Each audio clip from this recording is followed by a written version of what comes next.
بسم الله الرحمن الرحيم إن الحمد لله نحمده ونستعينه ونستغفره ونعوذ بالله من شرور أنفسنا ومن سيئات أعمالنا من يهده الله فلا مضل له ومن يضلل فلا هادي له وأشهد أن لا إله إلا الله وحده لا شريك له وأشهد أن محمدا عبده ورسوله بلغ الرسالة وأدى الأمانة ونصح الأمة وكشف الله به الغمة وجاهد في الله حق جهاده حتى أعطاه الله اليقين.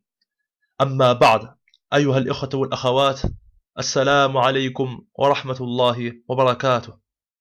Avant de rentrer dans le vif du sujet, la première des choses que je vous recommande ainsi qu'à moi-même, c'est de se préserver du châtiment d'Allah tabaraka wa ta'ala en faisant ce qu'Allah nous a demandé bimtithali awamirihi wajtinabi nawahih, et en s'éloignant de ce qu'Allah nous a interdit. Donc de craindre Allah ta'ala comme il se doit et de se préparer pour le jour dernier. فإن التقوى مفتاح سعادة في الدنيا والآخرة. Car certes la piété, la crainte d'Allah, c'est la clé du bonheur dans ce bas monde et dans l'au-delà. لا سعادة للمرء إلا بتقوى الله تبارك وتعالى. Il n'y a pas de bonheur que l'homme peut obtenir si ce n'est par la taqwa, par la crainte d'Allah Jalla wa ala. Donc, dans cette vidéo, nous allons répondre à cette question très importante: pourquoi apprendre l'arabe? Pourquoi apprendre l'arabe? Donc, comme vous savez, autant que moi, la langue arabe, c'est une langue ancienne. C'est une langue ancienne qui appartient aux langues sémitiques et qui a été utilisée depuis l'Antiquité, bien avant le prophète Mohammed sallallahu alayhi wa sallam. Des peuples parlaient cette langue, le peuple des Ad par exemple, ou le peuple de Thamoud. Il y a encore eu d'autres peuples qui parlaient cette langue. Eh bien, il faut savoir que la langue arabe, non seulement elle est importante pour pouvoir lire le Coran, pour pouvoir lire la parole d'Allah, afin d'avoir accès à cette parole divine, à la parole d'Allah qui n'est pas créée, parole de Dieu, qui vient de lui, mais aussi et surtout pour comprendre la religion, pour comprendre l'islam, pour comprendre l'islam. Pourquoi? Parce que la religion, ad-din, c'est un minhaj haya, c'est un mode de vie. C'est un mode de vie. Il faut savoir que dans l'islam, ad-din, la religion, c'est tout mode de vie. C'est la façon de régir un pays, un état, une société, d'accord? C'est une justice aussi. C'est pourquoi Allah subhanahu wa ta'ala dans surat Yusuf, il dit quoi? Il dit en arabe: Ma kana liya'khudha akhahu fi dinil malik. Il ne pouvait se saisir de son frère selon la religion du roi, fi dinil malik. Et en fait, en revenant au tafsir, donc à l'exégèse, à l'explication qu'en donnent nos anciens savants, nos pieux prédécesseurs, il les dit quoi? Comme il dit Ibn Kathir aussi, il dit Ay fi hukm al-malik. Fi din al-malik, ay fi hukm al-malik. Lorsqu'il dit la religion du roi, ça signifie la justice du roi, c'est-à-dire la justice du roi. Allahu Akbar. Vous vous rendez compte? Vous voyez un peu l'importance, c'est-à-dire que Allah Ta'ala, au lieu d'utiliser le mot justice, il a utilisé le mot din. Din al-malik, la religion du roi. C'est pour vous montrer que toute justice, toute façon de gérer ou régir une société, un état, c'est un din, c'est une religion.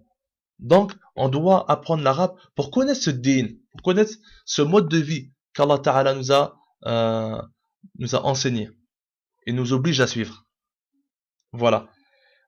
Donc, Ibn Taymiyyah rahimahullah, il dit dans Iqtida Sirat al-Mustaqim, le volume 1, page 470, il dit: la langue arabe fait partie intégrante de la religion.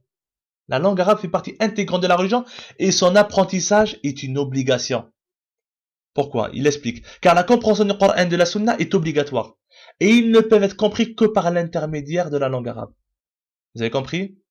Comme la compréhension du Coran et de la Sunna c'est une obligation, il dit quoi? Et qu'en plus, ils ne peuvent être compris que par l'intermédiaire de la langue arabe, eh bien la langue arabe c'est une obligation. D'accord? Apprendre la langue arabe est une obligation. Et il va donner une règle. Il va donner une règle qui dit: Ma la yatimul wajib illa bihi fahuwa wajib. Ma la yatimul wajib illa bihi fahuwa wajib. D'accord? L'unique moyen de réaliser donc l'obligatoire devient à son tour obligatoire. Voilà. Et donc pourquoi aussi c'est très important d'apprendre l'arabe, surtout dans les pays où nous sommes, en France, en Belgique, Canada, etc., Suisse, ailleurs aussi. Dans les librairies islamiques, malheureusement, il faut savoir que ceux qui ont permis l'ouverture de ces librairies-là, eh bien, ils voient dans notre religion des sujets épineux ou des sujets soi-disant tabous. Eh bien, ils ne veulent pas que ces sujets-là soient propagés ou qu'ils soient traduits, d'accord, ou quoi que ce soit. Donc, tous ces sujets-là, que beaucoup considèrent comme tabous ou épineux, eh bien, ils ne vont pas être traduits. Ou bien, on va prendre 2 ou 3 livres très généraux qui rentrent pas trop dans les détails, en prenant le soin, bien sûr, de donner explications qu'on donne quelques contemporains qui défendent bec et ongle l'injustice, la lâcheté, ou bien l'insoumission, plutôt à la loi divine. Alors que tous les sujets, mais vraiment tous les sujets de l'islam ont été bien expliqués par nos anciens érudits, nos anciens savants parmi nos prédécesseurs, mais en arabe, d'où l'importance d'apprendre l'arabe afin d'avoir accès à ces livres. Et justement, il suffit de revenir vers ces livres en arabe pour tomber de haut et s'apercevoir qu'on veut nous montrer une image de notre religion qui est totalement fausse.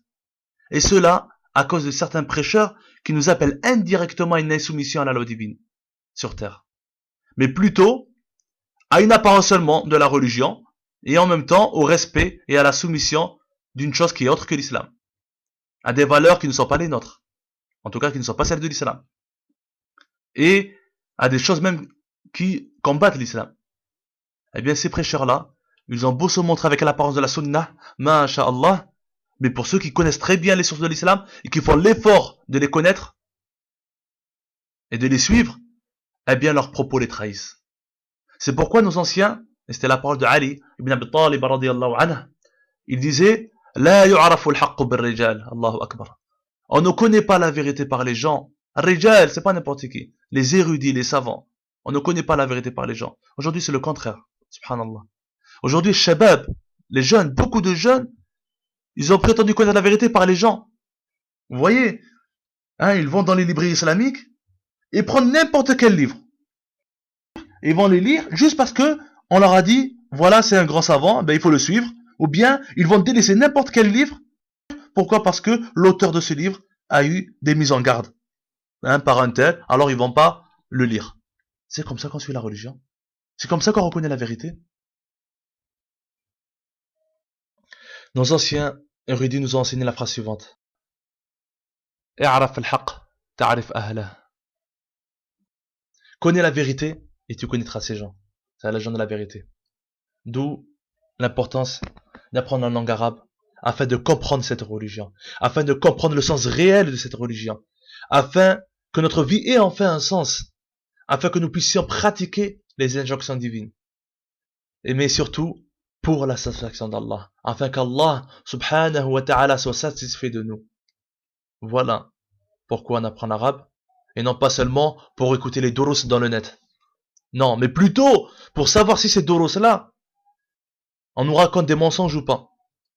Est-ce que ça correspond vraiment à ce que nous ont enseigné nos anciens ou pas? Est-ce que toutes ces prétentions-là, nous suivons les traces de nos plus prédécesseurs, nous sommes sur les traces de nos plus prédécesseurs, est-ce que c'est vrai ou pas? Et là, vraiment, lorsque vous allez suivre ce cheminement-là, vous allez tomber de haut. Et vous allez voir vraiment le réel sens de cette religion. Wa barakallahu fikum. وصلى الله على نبينا محمد وعلى آله وصحبه أجمعين والسلام عليكم ورحمة الله وبركاته. فقرآننا ذلك القائد وتفسيره ساطع كالنجوم وفي روحنا سنة المصطفى وفقه الشريعة علم يدوم